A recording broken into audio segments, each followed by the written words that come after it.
सियावर रामचंद्र की जय, पवन सुत हनुमान की जय, उमापति महादेव की जय। जय सीताराम। अथ त्रिचत्वारिंशः सर्गः। अयोध्या कांड के 43वें सर्ग में महारानी कौसल्या के विलाप करने का वर्णन है। ततः समीक्ष्य सैन्येशन्नं शोकेन पार्थिवं, कौसल्या पुत्र शोकार्ता तमुवाच महीपतिम्। सैया पर पड़े हुए राजा को पुत्र शोक से व्याकुल देख करके पुत्र के ही शोक से पीड़ित हुई कौसल्या ने इस प्रकार महाराज से कहा कि राघवे नरशार्दूले विषम मुक्त्वा हि जिह्व्यगा, विचरिष्यति कैकेयी निर्मुक्ते हि पन्नगी। हे नरश्रेष्ठ, श्री राम पर अपना विष उड़ेल करके टेढ़ी चाल से चलने वाली कैकेयी केंचुल छोड़ करके नूतन शरीर से प्रकट हुई सर्पणी की भांति अब स्वच्छंद विचरेगी। विवास्य रामं शुभगा लब्ध कामा समाहिता, त्रास्यति मां भूयो दुष्टा हिरियुवेश्मनि। जैसे घर में रहने वाला दुष्ट सर्प बारंबार भय देता रहता है, उसी प्रकार श्री रामचंद्र को वनवास दे करके सफल मनोरथ हुई शुभगा कैकेयी सदा सावधान होकर मुझे त्रास देती रहेगी। अतास्मिन् नगरे रामश्चरन् भैक्षं गृहे वसेत्, कामकारो वरं दातुमपि दासं ममात्मजम्। यदि श्री राम इस नगर में भीख मांगते हुए भी घर में रहते अथवा मेरे पुत्र को कैकेयी का दास भी बना दिया गया होता तो वैसा वरदान मुझे भी अभीष्ट होता, क्योंकि उस दशा में मुझे भी श्री राम का दर्शन होता रहता। श्री राम के वनवास का वरदान तो कैकेयी ने मुझे दुख देने के लिए ही मांगा है। तु कैकेय्या रामं स्थानात् चेष्टितः, प्रविद्धो रक्षसां भागः पर्वणि वाहिताग्निना। कैकेयी ने अपनी इच्छा के अनुसार श्री राम को उनके स्थान से भ्रष्ट करके वैसा ही किया है जैसा किसी अग्निहोत्री ने पर्व के दिन देवताओं को उनके भाग से वंचित करके राक्षसों को भाग अर्पित कर दिया हो। नागराज कतिर्वीरो महाबहुर्धनुर्धरः, वनमाविशते नूनं सभार्या स लक्ष्मण। गजराज के समान मंद गति से चलने वाले वीर महाबाहु धनुर्धर श्री राम निश्चय ही अपनी पत्नी और लक्ष्मण के साथ वन में प्रवेश कर रहे होंगे। बने त्वदृष्ट दुःखानां कैकेयी अनुमते त्वया, त्यक्तानां वनवासाय कान्यावस्था भविष्यति। हे महाराज, जिन्होंने जीवन में कभी दुख नहीं देखे थे उन श्री राम लक्ष्मण और सीता को आपने कैकेयी की बातों में आकर वन में भेज दिया। अब उन बेचारों की वनवास के कष्ट भोगने के सिवा और क्या अवस्था होगी। ते रत्नहीनास्तरुणा फल काले विभाषिता, कथम बच्चन्ति कृपणाः फलमूलैकृताशिना।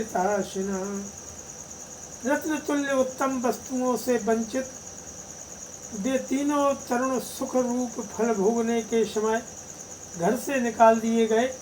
अब वे बेचारे फल मूल का भोजन करके कैसे रह सकेंगे।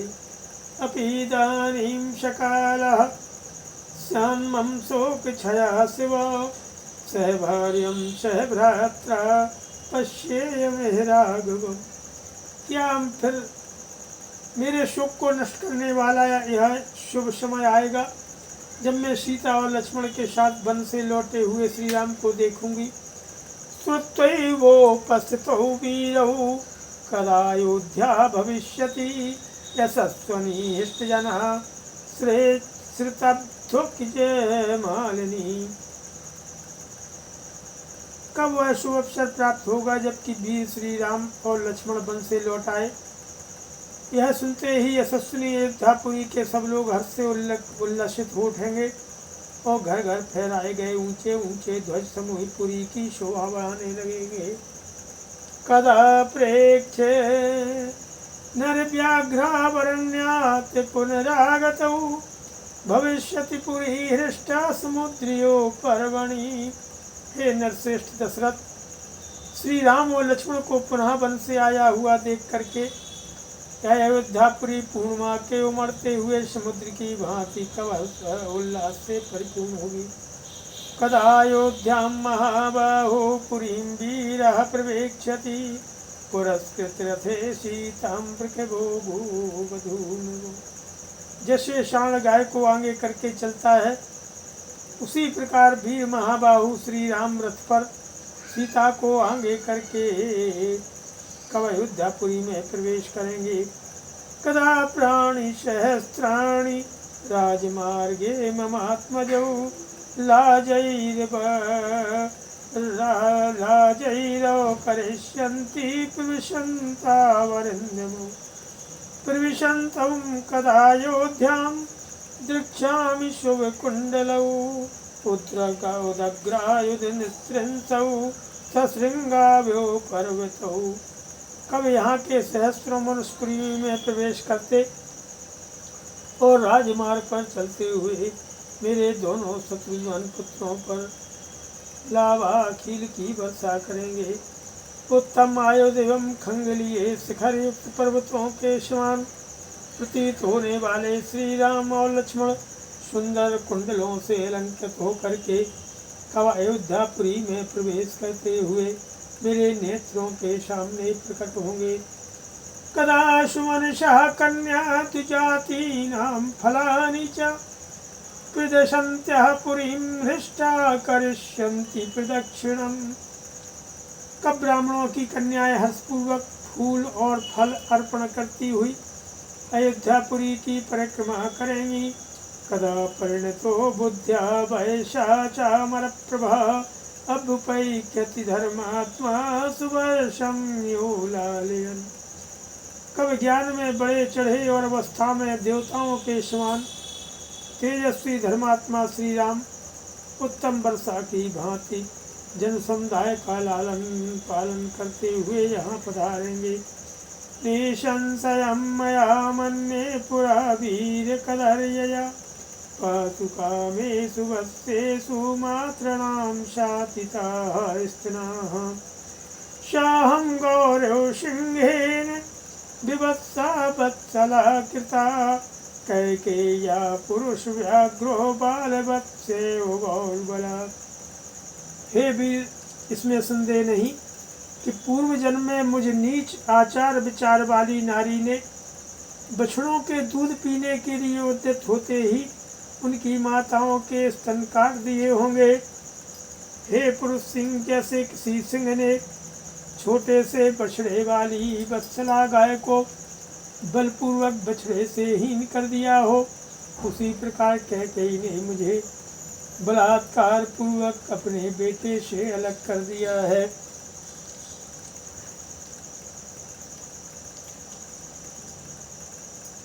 नहि तावद् गुणैः जुष्टं सर्वशास्त्र विशारदम् एक पुत्रा विना पुत्रमहं जीवतुमुत्सहे।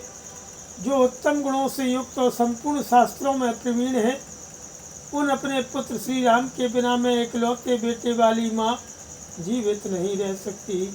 नहीं मे जीविते किंचित सामर्थ्यमिह कप्यते अपश्यन्त्या प्रियं पुत्रं लक्ष्मणं च महाबलम्।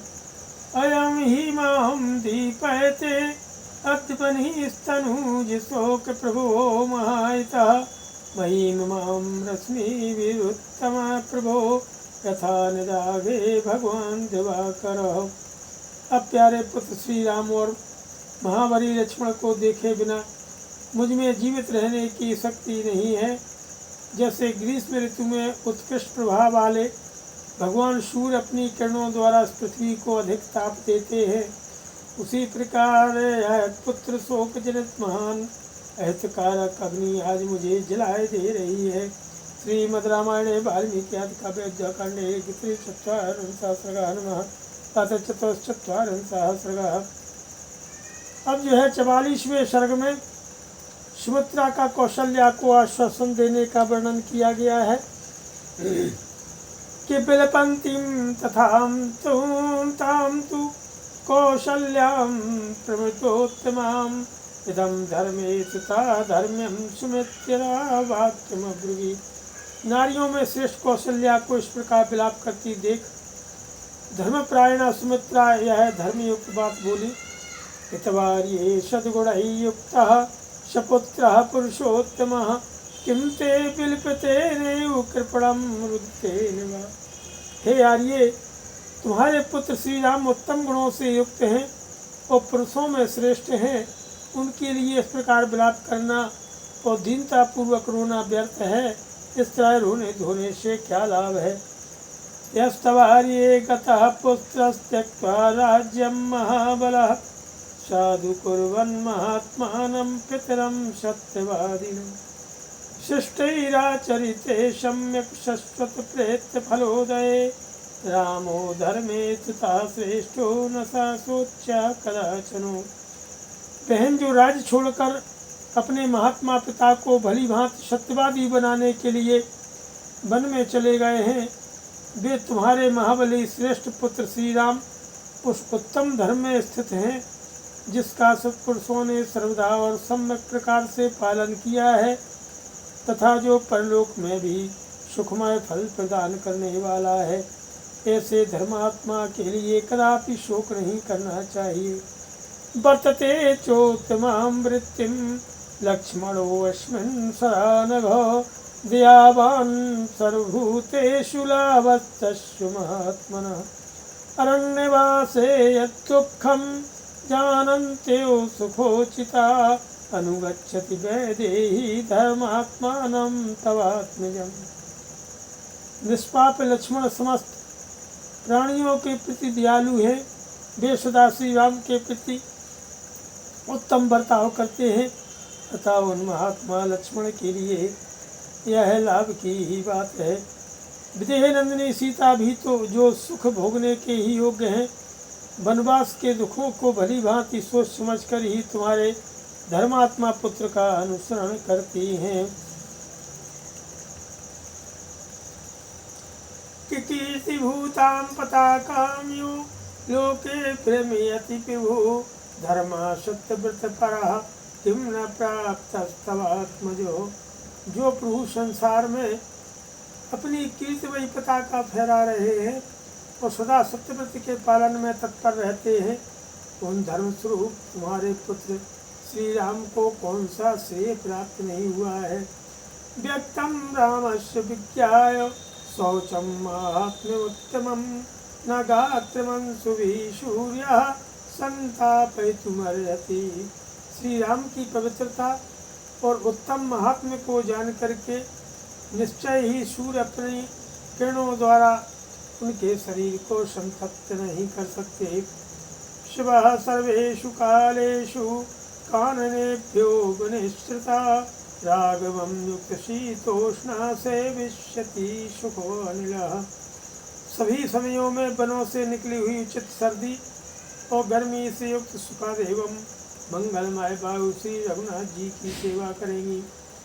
शयानमनिघं रात्रौ पितेवाभिपरिस्वजन् धर्मघ्नः संस्पृशन् शीतश्चन्द्रमा हृदयिष्यति। रात्रि काल में धूप का कष्ट दूर करने वाले शीतल चंद्रमा सोते हुए निष्पाप श्री राम का अपने किरणों रूपी करों से आलिंगन और स्पर्श करके उन्हें आनंद आह्लाद प्रदान करेंगे। ददौ चास्त्राणि दिव्यानि यस्मै ब्रह्मा महौजिसे दानवेन्द्रं हतं दृष्ट्वा तिमिध्वज सुतं रणे। श्री राम के द्वारा रणभूमि में तिमिध्वज के पुत्र दानवराज सुबाहु को मारा गया देख करके विश्वामित्र जी ने उन महातेजस्वी वीर को बहुत से दिव्यास्त्र प्रदान किए थे। ससूरः पुरुष व्याघ्रः स्वबाहुबलमाश्रितः असंत्रस्तोऽन्येषु वेश्मनि निवत्स्यते। वे पुरुष सिंह श्री राम बड़े सूरवीर है। वे अपने ही बाहुबल का आश्रय लेकर के जैसे महल में रहते थे उसी तरह वन में भी निडर होकर रहेंगे। यस्येषु पथमाशाद विनाशं यान्ति शत्रवः कथं न पृथिवी तस्य शासने स्थातुमर्हति।